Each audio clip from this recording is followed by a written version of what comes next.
And good morning, everyone. Welcome to Small Biz Matters. Welcome back to my lovely listeners and welcome back to me after a fabulous holiday that we had. 11 years it took. That's what happens when you have a small business. 11 years between holidays. But it was fabulous and I'm really glad to be back in the studio. And again, we've got one of our regular guests on the show, Michelle Archer from Archer Law, is here to talk to us all about a very topical topic at the moment. Those of you who have been watching the news will have seen a lot of exposés happen in Hollywood at the moment and all around sexual harassment claims, around, I wouldn't call it sexual bullying, but people using their power. And you can argue that those of you who own small businesses and maybe have employees, of course, there is a natural, a powerful, stance that you have over those other people. And how do you treat those people in terms of your power over them? How do you recognise what inappropriate behaviour is? How do you recognise what bullying is between your employees, not necessarily yourself, but being able to recognise that? And that's what today's show is all about, what you can do to recognise it, what you can do to perhaps become an intermediary and maybe step in and give some tips and what to do if it really does get out of hand and what to expect. Should you be doing completely the wrong thing and find out in other ways? So it's a good idea to be aware of this if you have any employees. In fact, it's probably a good idea to be aware of this with you and your clients and the relationship you have with them, not just on a physical level, but in the way you speak. I'm not trying to scare anyone out there, but it's good to keep ourselves informed and educated around matters like this. So welcome to the show, Michelle. Thank you so much for coming in today. Thank you for having me, Alexi. And it's a topical topic, isn't it? It is very topical at the moment with the recent Hollywood scandals in the sexual harassment space. But you're exactly right. It's definitely about power relationships. So you could imagine, a manager of a shop with a couple of 16-year-olds, the power imbalance is still there. So it's really topical for all workplaces. And it's kind of a bit, we can't just push it under the carpet and say, well, that was what it was like back then.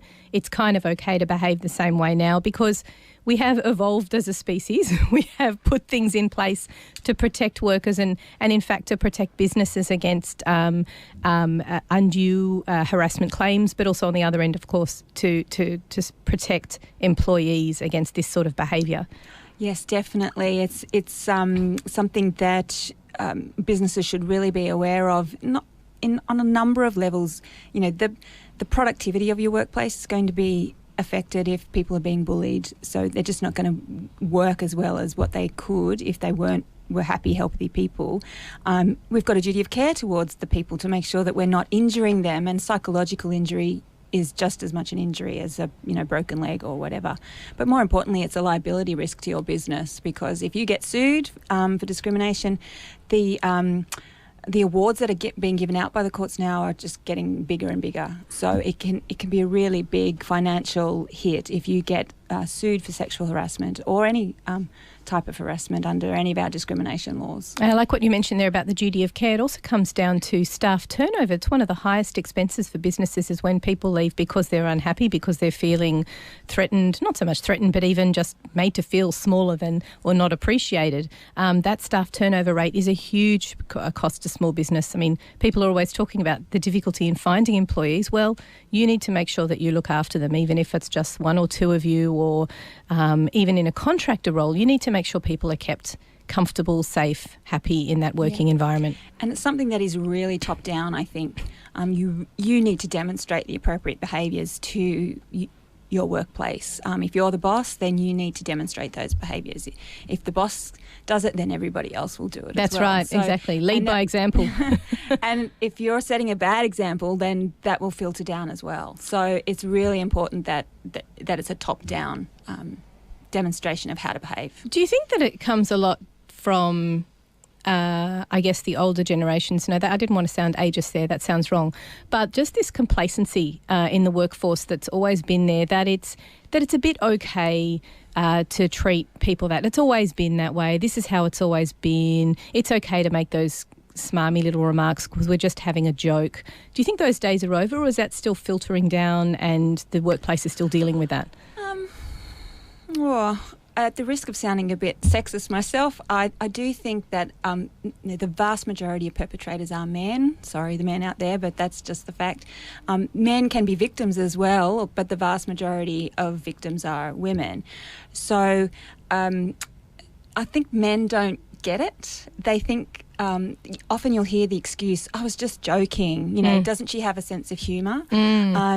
So I think a lot of men don't understand it, and there's a lot of talk around at the moment about unconscious bias, that we kind of believe that other people think the same way we do and that we can't quite appreciate their point of view. So a lot of the gender pay gap discussions are around, well, men just look for other men or people who are like them, and that's why the women can't. Anyway, that's a whole different topic.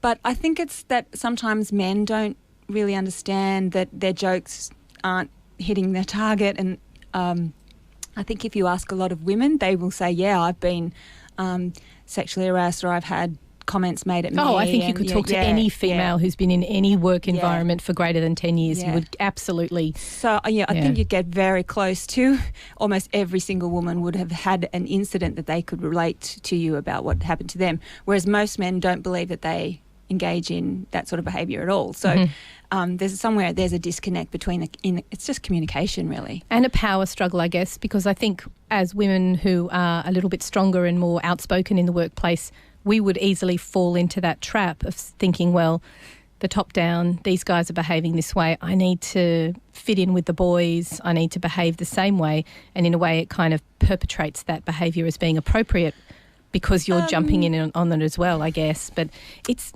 hard. That's old saying about the standard you walk past is the standard you accept, I suppose. But it's extremely difficult for people to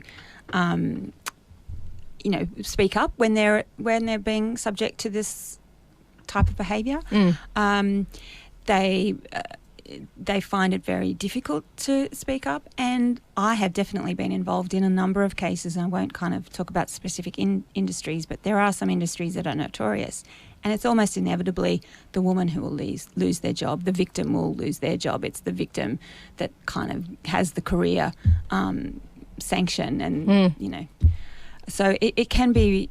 It's a really difficult space, but I think for a small business, when you are small, it is something that you do, even as a small business, you do need to be aware of. Because we are subject to the same laws as large corporates are. So let's talk a little bit about the definition of discrimination, what the different categories that they, I guess, fall into, just to sort of help people understand what's appropriate. I guess what to help recognise it. Well, when you think about it, they're pretty common sense, but we do have legislation which controls some of these areas. So the first one is race. There's a Racial Discrimination Act. I don't know if people follow the politics, but 18C is a big topic of discussion with the Racial Discrimination Act about what's appropriate to state, so what you can and can't say. That's topical as well. There's an Age Discrimination Act, the Disability Discrimination Act, and of course the Sex Discrimination Act. And most of those we'd sort of fall into the thoughts of, okay, well, when I'm hiring someone, I can't be ageist, I can't be racist, I can't be thinking about their gender bias. I need to be conscious of that. But what we're talking about here is beyond that, the way that they are portrayed in the workforce, or if they're given. If one person is given a promotion over the other, can it be argued that it happened because of a result of race, anything like that? It's not just at the point of hiring. Not just the point of hiring. If you discriminate against them in any way because of that particular characteristic, then that can be unlawful under any of those Can you give me a couple of examples just to keep it quite simple with perhaps where somebody may have been discriminated against on those basis, but it's not just your typical pat on the bum kind of sexual discrimination or sexual harassment? Would it be where someone is, can be? How can you argue that I wasn't given a promotion over another person because of my skin tone? I mean, how do you even have that evidence? They are difficult cases for a victim to demonstrate. That's for sure. Usually, there'll be some kind of overt comment made or something in order for there to be that kind of case put together. They can be quite difficult to prove. I have had one where a gentleman who was not gay was discriminated against because he was perceived to be gay, and that is also a form of sex discrimination. So, those sorts of things can happen as well. age is another huge one, because we all know anecdotally that if you get made redundant when in your 50s, then it's really difficult to find another role and those sorts of things. And the Fair Work Act actually acknowledges that by giving people over 45 an extra week's notice when they're terminated from their employment.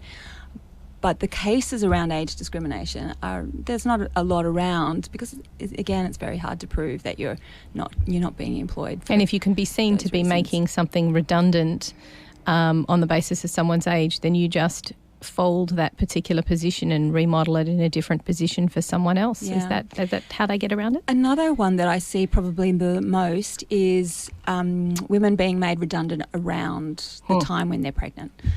Or coming back from maternity leave. That happens a lot. But how do you possibly fight against that? I mean...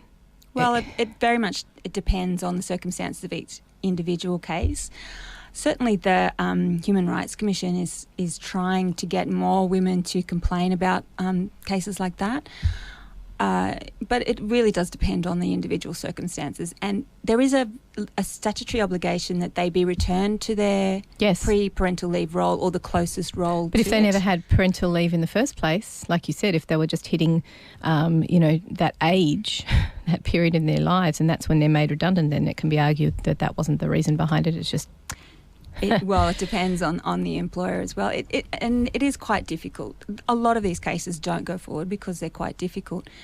And I'm not trying to give, employers a free pass saying, you can get away with this, but it does happen a lot. Let's talk a little bit about what's happening in the news, which is these unwelcome sexual advances, because I think that is, I don't want to say a grey area. It sounds a bit wishy-washy, but I guess what was acceptable in the past perhaps might be seen to be acceptable now. What is classed as sexual harassment under our jurisdiction where we are now in terms of employment law and in terms of harassment and discrimination law? Okay. Well, the Sex Discrimination Act actually defines sexual harassment, and without boring the listeners, I do think it's probably worth reading that definition out. So what it says is that a person sexually harasses another person if the person makes an unwelcome sexual advance or an unwelcome request for sexual favours to that person harassed. Even a date? Well, that's a bit of a grey area because it's got to be unwelcome. Right. So if you say, hey, would you like to have a drink with me? And that person goes, oh, yes, that'd be great. Then that's not necessarily unwelcome, but you're not going to know unless you make the offer. I think if that person was to say, no, I don't, but you persist. Yes. Then in the workworkplace environment. Yeah. Yep. Yeah. Using your position of power. Yeah, I think so. And if your name is Harvey Weinstein. Okay. Well, that's a whole different thing, but yeah. Or engages in other unwelcome conduct of a sexual nature in relation to the person harassed, in circumstances in which a reasonable person, having regard to all the circumstances, would have anticipated the possibility that the person harassed would be offended, humiliated or intimidated. So in your scenario about the date, you would kind of think a reasonable, it's not unlawful to, date, well, unless your workplace has a policy against it, but it's not unlawful to date someone at work. But if that's going to be conduct that a reasonable person would see as being offensive or intimidating, then that is So this is where we harassment. get into a really wishy-washy grey, like almost off-white kind of area, because are we not just talking about perception here? Because if you're in kind of an environment in which it's okay and it's frequent that people date one another and there's lots of relationships flying around the office and that's okay, and everybody else says it's okay, and it's okay for them, they kind of got not harassed, but they kind of got asked many times to date. So I'm now going to ask you many times to date me, because that's kind of what it's been like is that not a perception? And how can that person say that it was a problem for them when it wasn't a problem for anyone else, and that's how we behave in this workplace? Yeah, look, a lot of workplaces will not allow you to enter into relationships with for this reason, because when it all goes horribly wrong, then it can devolve into problems for the employer. I think the answer to your question is many times. If you ask someone out and they say no, then you stop. It's just pretty common sense. Not many of the cases are about that sort of thing, although I have come across in years gone by about, an affair gone wrong and and people being demoted or jobs changed after the relationship's over. Right, so a very clear distinction between before and after effects. That's caused problems. Yeah. But I think most of the cases that come out, and I think most of the situations that arise, the unwelcome aspect of it is usually pretty clear. And I guess the people around you would also be a good gauge of that. I think coming back to the situation where you've got someone who's got a small working environment, maybe 5 or 6 employees, you need to be involved in that workplace. You need to be on the ground. You need to be observing what's going on, because if every single person is reporting to you, which is often the case in small business, you're the one has that duty of care for your employees. It's not their responsibility to say that they've seen something inappropriate. I guess it's your responsibility to be aware what's going on in the office. A lot of business owners are out there on, hitting the town and having meetings and trying to build up business. They're not actually in the office environment. So can they argue that, well, I just wasn't aware that it was going on? I guess that's not a defence, is it? Because you have a duty of care to your employees? I don't think that would be much of a defence. I think you're exactly right. I think the manager or the boss or the owner really does need to be involved with the business and to know what's going on. But I don't exactly agree that the employees have no obligation to just ignore things if things are happening. Mm-hmm. I think we all have a bit of an obligation, because I think you need to also recognise that if someone is being bullied or harassed, and bullied, not necessarily sexual harassment, but if they're being bullied or sexually harassed in any way, they often will be very disempowered and unable to make a complaint for themselves. So you really sometimes do need to have the other employees telling you, hey, Susie's, being rude to Peter, or, whatever the case may be. Because if you're not aware, then, you can't deal with it. I mean, you've always got to have the right policies. You should have policies in place. But policies are not worth the paper they're written on if you're not enforcing them. So you do need to actively encourage people to tell you if things, and you can recognise bullying when you see it most of the time. If people are being bullied or if people are being sexually harassed, that you're aware of it. Sounds to me like communication is very much the key, as we say a lot of times in small business as well. We're going to take a quick break here on Small Biz Matters. You're listening to Triple H 100.1 FM. We'll be back after this. So today we're talking about a topic which we were saying just before the break is very pertinent to small business, because as we mentioned before, it's important that we as small business owners are aware of what's going on.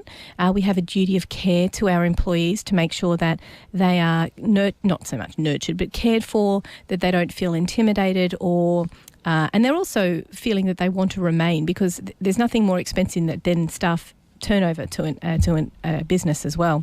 So we talked a little bit before the break about the definitions of discrimination, and also broadly, and also sexual harassment. But we could talk a little bit about bullying now, Michelle. I'm going to give you an example, which is my example of being bullied. And I have a lot of my friends say to me, how does someone like you, I'm not a wallflower, I'm not I don't just sit there quietly. I don't ever sit anywhere quietly. But it did happen. And what I found quite amazing was this particular person, it was insidious, it was slow, it was, I wouldn't say it was calculated, because I don't feel that it was a deliberate bullying incident, but it happened over time and it worsened. And the people around her didn't have the power to tell her that she wasn't behaving correctly. In fact, even the person who owned this company didn't feel that he had the power, because she was a very powerful personality, let's say, and she was very moody. She was very not very nice person to be around anyway, so nobody really wanted to up-tip her on a daily basis. But the little quips and the little remarks and the nasty little comments got worse and worse and worse, until I actually felt physically sick every time I'd go into work, and that's not a good place to be. What I found quite incredible was that even when I brought it up with my boss, he didn't know what to do. And I think that's a big problem with business owners. Would you agree, Michelle? They're confronted with this, and they can't believe it's happening, because I have such a great bunch of people working for me and it's such a great place to work, because I don't know that because I'm never there. But they're not the ones who are being inflicted with these comments and this nastiness, so they don't feel the emotion. Is there a certain level of I don't know, sensitivity that you need as a business owner to help understand how your employees might be feeling? I think you need to get an appreciation of the power difference that can go on, and particularly if you've got young people working for you, how damaging it can be. Bullying, unlike sexual harassment, has to be repeated behaviour. So sexual harassment, obviously there could be a one-off, quite violent assault or something, which could give rise to sexual harassment claim. But bullying has to be repeated behaviour. So if it's repeated behaviour, then you've got opportunities to see it going on or to find out about it before it gets And I had too to big. document, as the victim, I felt I needed to re-empower myself. So a friend of mine who was a lawyer said, look, just document things on the day and the time that they happened, what was said, however small they are, because right now, even the tiniest of things is massive because of the repetitive nature of the behaviour.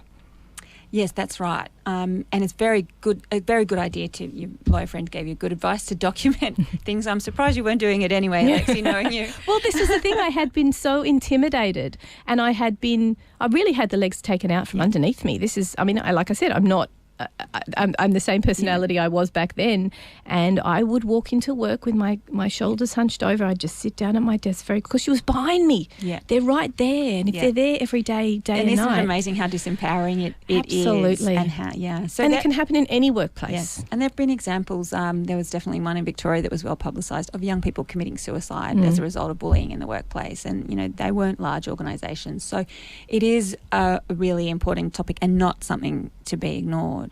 I think you're right that they do need to have a bit of a sensitivity, but also people need to. There have been cases of kind of bullying up as well, and perhaps your boss was a bit bullied from the other person. That's exactly right. To the point when his solution is hilarious. His solution was to bring in some guy who I don't even think was necessarily qualified to do what he was doing, and he gave us a 45-minute talk about bullying. And all through it, this particular person who had been the perpetrator kept on saying, this is so me. And we're all sitting there going, yes, actually, it is.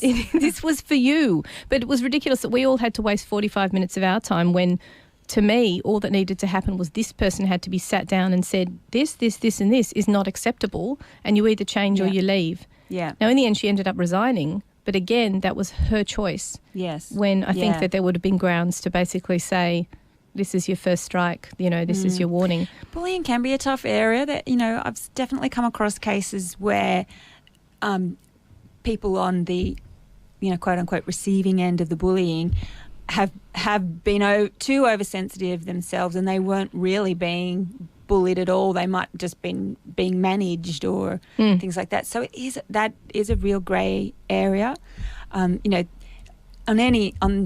On the end of the spectrum, if people are yelling and screaming and bashing the walls, obviously that's bullying, but there can be grey areas just as there is with sexual harassment. But you do need to have a sensitivity, not just about the perpetrator, but also are the victims or alleged victims being too oversensitive to remarks that are being made. That's right. And you have to be careful, I guess, bringing outside influences and what's happening in their lives outside of. Yeah. And then everyone's got their ups and downs. Yeah. It is hard. It's hard to manage people. Yeah. It's as a boss, it is when you haven't got any formal training. You're not a management consultant. You are put into this role. Your business is growing fast. You need to get people in who are good. You need to rely on these people, and sometimes it's hard to micromanage certain situations and relationships between the two, which you so desperately need to work because you've got good people working for you. They're just not very nice people in my case.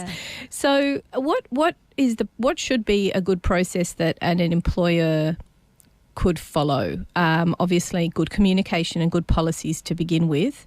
Always maybe mentioning to people during KPI chats or other opportunities that, guys, I heard about this happen in another business. It's not appropriate. If something like that happens, please let me know. Is that a good starting point? Yes, definitely. All of those things, policies and all of those things. I also think actually calling something out at the time is a really powerful thing.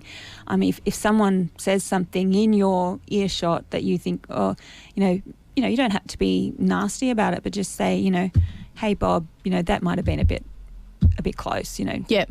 Maybe not You quite don't have that to yell. rude or Yeah. or whatever. You have really good internet and social media policies. If you're receiving a sexually explicit email and you forward it on, then you are engaging in sexual harassment. Just it's no excuse to say, oh, such and such sent that to me or whatever. So just, people need to understand that in our new technological world, that any of those sort of behaviours as well, even there have been cases where people have posted things on social media outside of work. And that's still considered workplace It can harassment? be. It depends on the particular circumstances and what's been said and what's been done. But there have been instances where things on social media have impacted the workplace. Definitely. So social media policy is very important to have. And when we mentioned that, we've talked about this before on the show, the importance of having a staff document that outlines what your expectations are with relation to policies and procedures, even as simple things as, what you're expected to do when you work and leave the office, perhaps talking about grooming and how you should be dressed appropriately, not formal, but, all those things that you outline as expectations. And that's a document that can always be changed and updated as long as you make sure that your staff know. Yeah. So that's the document that should be almost a working document for your employment. Yeah, look, I think so. I actually think the conduct of the boss and the management in the workplace is more important than the piece of paper. Like what I said before, the standard you walk past is the standard you accept. And I think you also have to understand that even though people might smile or laugh at jokes, doesn't mean they're not being offended or humiliated, because it's like there is real peer pressure in work to conform. And if you are at the bottom of the pile and the boss is telling a sexist joke, the most common reaction is to go, oh, yeah, funny. But, you're still perpetrating that behaviour. So it's just best to kind of have a zero tolerance to all of that sort of stuff. I don't want to be the fun police, but, I love fun police. I'm a big fan of fun police. I think, it's not necessarily, some people out there might be listening and say, oh, this is all about political correctness gone mad. It's like, well, no, it's more about providing an environment for your employees in which they feel safe, unthreatened, non-bullied. And therefore productive. Yeah. It's best for business, really, what we're talking about here. And, as I said before, the damages that have been awarded for, obviously the more extreme end of the spectrum, but, there have been in excess of $100,000. So it can be a huge impact if you get sued for any of these things. So it's very important. And it doesn't mean you can't say anything. You just need to be sensible about, how what jokes there are, what's up on the notice board, those sorts of things. And remembering that you're a leader. Remembering that you're the one, as you mentioned before, that you're the one leading by example, that if you dictate that that's not appropriate, then everybody else will fall into line, because it's your business. It's not theirs. It's yours. And you are the top of the totem pole. And it's actually use your power for good. And it's like the safety and health of your employees is very important in this space, but also in a physical space. It's just like, the boss should walk through the office and make sure there's no tripping hazards or, whatever. It's all about that kind of, the belief that safety is important. Just on your point on political correctness, I hear that a lot. But I also think it's just good manners not to run around intimidating and harassing people. It's not necessarily political correctness. It's actually good for business, and it's good for your staff, and it's good for the health of your staff, and it's good not to be sued. It's good for your business. Good for me, but it's not good for anyone else. So that's an interesting point, actually, about the process. The end of result could be that you could have a great big enormous fine, and it could break your business in terms of what. That's it. That's your bottom line gone. So the steps are: be aware, lead from example. Something happens and someone approaches you and said, "Look, this is what's happened." Document what they're talking about and what you're stating now. Maybe have a plan. Document what your plan's going to be. Sit down with the perpetrator. And is it the same as other employment law issues where you have a you have given them fair warning. You have given them. What is grounds for immediate dismissal? I guess what I'm saying there. Well, sexual harassment, depending on what it is potentially ground for immediate dismissal because it's misconduct. It's not a performance issue. It's a misconduct and it's misbehaviour in the workplace. It doesn't necessarily need to lead to termination. And I think it's actually a great day to be talking about this being Melbourne Cup Day where there's going to be lots of alcohol flowing later on. But I was involved in a matter where somebody said something to someone at a Christmas party. Christmas parties are notorious for these kind of issues. Right? Was it on site, may I ask? Was it actually on site or was it an actual work function? No, it was a work function. Right, yeah, so it might as well have been. Yeah, it doesn't matter. The victim of the receiver of the remark was very upset. But what actually ended up happening was the employer talked to the perpetrator, talked to the victim. She didn't want there to be a termination, but there was sort of an internal discussion about what would happen, and obviously they were getting advice from me. And what ended up happening was he was disentitled from receiving a bonus that year. Okay, so he made a remark. I mean, he didn't touch anyone or do anything inappropriate like that. So everybody was really quite happy with that result. So he learned a lesson. He didn't lose his job. She was satisfied that she didn't want him to lose his job, but she was satisfied that the employer had dealt with it appropriately. And so, everyone remained. Yeah. No staff were lost. If there's any kind of inappropriate touching or assault or anything like that, then that could be grounds for dismissal. So this is a good opportunity. It doesn't necessarily have to end that way, but when you've got a situation like that where he admitted that he'd said something inappropriate and he had apologised, and so like that kind of situation. She didn't want him to lose his job, but she did want there to be a consequence of what had happened. She was terribly upset about what had happened. So I think if you can, again, communication is key, talk to all the parties, then a resolution might present itself that satisfies everybody rather than, immediately jumping to termination. Perhaps, I guess that is a warning to that gentleman in itself, the fact that there was a sanction against him. So yes, I guess you could go through a warning process. It depends on how severe it is, but you would the beauty of that solution was that the victim was informed and advised about what was going to happen, and empowered, she was happy about that result, and she consented to that result. So that was the key to that solution. Yeah, and look, and it's a great example as well of something that, where everyone has remained happy, everyone has remained in the workforce, and it has resolved itself, which is really good news. Look, we're going to take a short break, and when we come back after this, I want to have a chat to you about the role of the legal counsel in terms of mediation to try and, like you did in that example, bring things together. You're listening to Small Biz Matters. We'll be back after this. So today we're talking about harassment and bullying in the workforce. We've been talking a little bit before the break about the importance of being aware as an employer, leading by example, keeping the open line of communication so you can be conscious of what's going on. Even when you're not present in the office, you're always open to communication with other people, letting you know what's going on, and also calling things out when it's not right. I mean, I think it's a really good point what you were saying earlier, Michelle, is that you should be the one who, if you hear something that's a bit off or not quite on the money or not appropriate, that you're the one calling it out straight away. Because these things, apart from, very severe incidents, they're often quite insidious and they're quite incremental in the harassment and the bullying. Something that's acceptable one day, then everybody ups the ante and it gets a bit worse and worse and worse.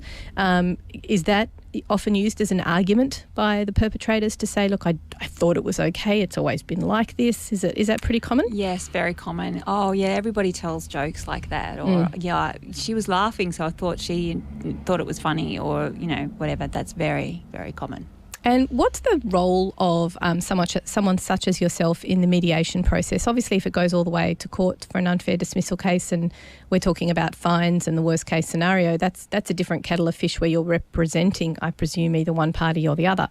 But in the meantime, I presume that the law courts like it when there's mediation going on and there's people stepping in of a professional nature to support incidences like this? Well, when a complaint is made to either the Human Rights Commission or the Fair Work Commission, there is a step. The very first step is a conciliation or a mediation in either of those paths. And do they facilitate that?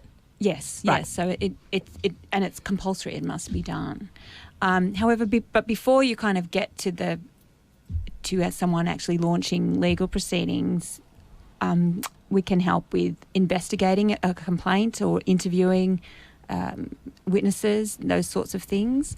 And also, as I said to you before, trying to assist with getting a solution that is suitable to all parties. Sometimes there is no solution and, someone is going to be terminated for misconduct if it's bad enough. But just assisting the client with working out what I've got this complaint, what should I do? And the first thing that you must do is investigate it.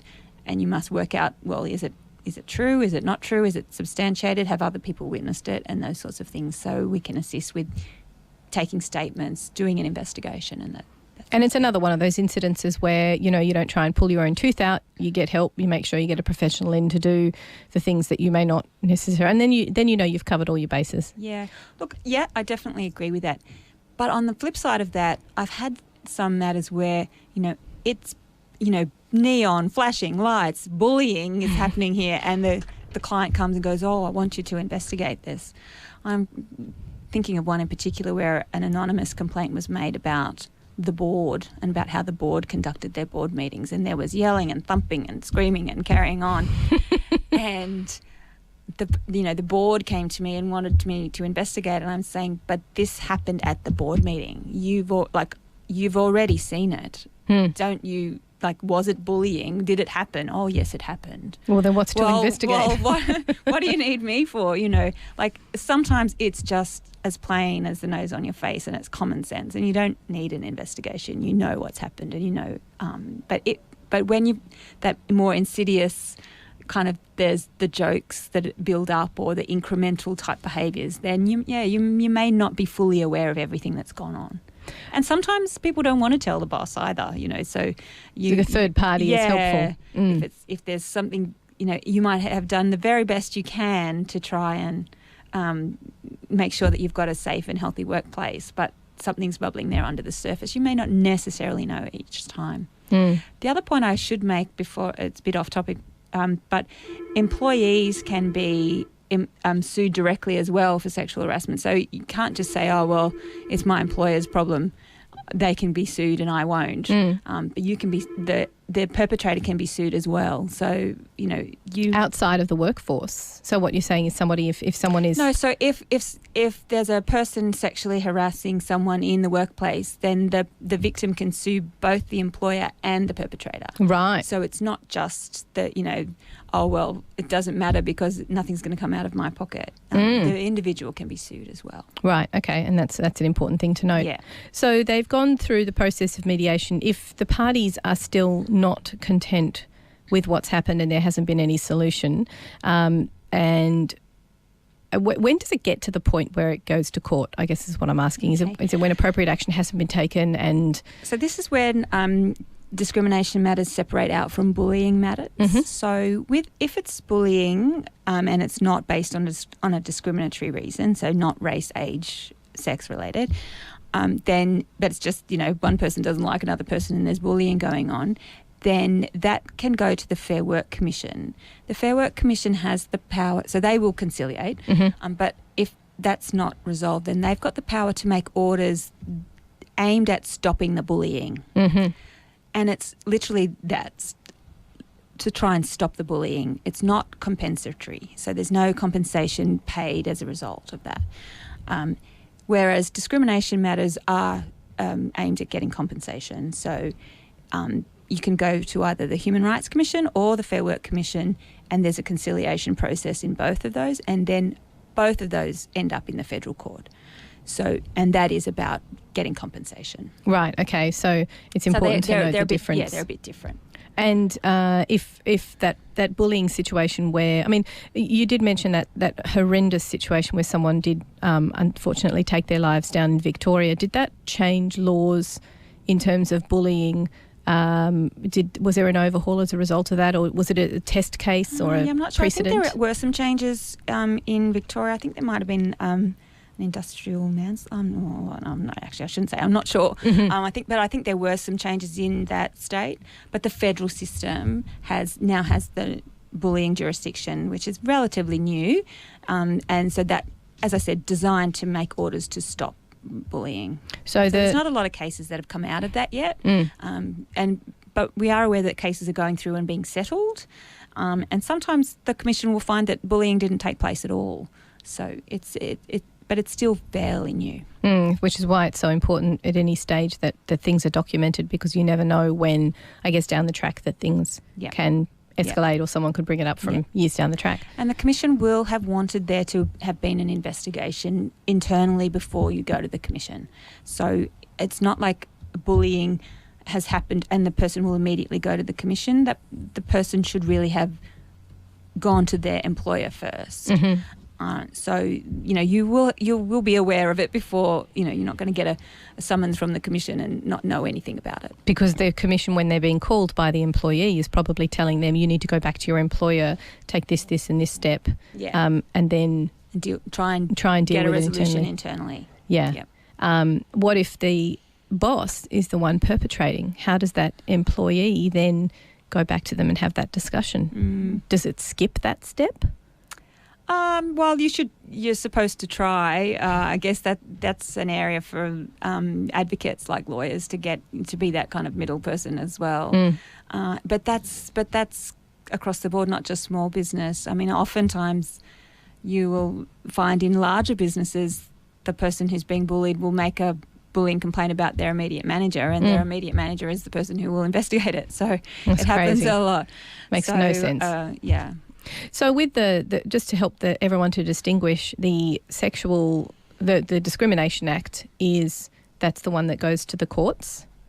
Yeah, so there's 4 different acts. There's the race discrimination, the age, the sex and the disability. So if you want to make a complaint under any of those, you go to the Human Rights Commission. They will mediate and then it will go to the federal court. Right. Okay. There's also a section under the Fair Work Act where you cannot take adverse action against someone because of their race, religion, etc. And that will go to the Fair Work Commission and can be conciliated. And again, if that doesn't resolve, that will go to the Federal Court or the Federal Circuit Court. If they can they go both simultaneously? No, you normally do one or the other. Right. But the New South Wales also has an Anti-Discrimination Act as well, and they've got an Anti-Discrimination Tribunal, and you can also go there, although most people will take the federal path. Really? Yeah. To me, that just seems like really full on when you've got the opportunity to do something that's more state-based. There's some limits to what you can claim under the state. There's no cap on what you can claim under the others. So okay. So with regards to those people who take employers to court under those discrimination acts, they are looking for, generally, in your experience, they're looking for grounds of recompense. Is that really what they're trying to do? Is get compensated for the loss of income or the change to career? That's what the law provides for, monetary compensation. So there are more scenarios where people have already either lost their jobs or not had a promotion, or I'm just trying to think of real life examples in which that is different from a scenario which is happening in the workplace. You can make those claims. You don't have to have been terminated. You can make those claims. The Fair Work Act, doesn't specify that you have to have been terminated to make a claim. So it's what's called adverse action. So in your previous example, you may not have got a promotion because of one of those discriminatory elements. But, most of the cases are around termination. Yeah, for unfair termination, that sort of thing. Yeah. Well, my brain is completely full. That's been absolutely fascinating. Thank you very much for sharing all your knowledge with us. Hopefully, both the employees and the employers out there, whether you've got staff or not, it's a really good idea to arm yourselves with knowledge as small business owners. I mean, many of us out there are considering taking on staff, and you need to be conscious of all of these requirements that you have as an employer and your duty of care and all those things that are wrapped up with it. So thank you very much for coming on the show. Now, Michelle, where can people find out more about you should they wish to look into your services? Well, you can look on my website, www.archerlaw.com.au, or just email me at Michelle, that's 2 L's, at archerlaw.com.au. That's wonderful. And thank you very much. We'll have you on the show again the next couple of months talking more about more legal stuff. That's the hat I do not have. I'm not trying to scare people, but, really common sense, most of the time you can pick the behaviours that you really shouldn't be encouraging. Yes, good to know. Good to know. Well, thank you very much once again. I will see you all next week for another bout of Small Biz Matters. It's been great talking to you all, and I hope you have a productive and wonderful week. Speak soon.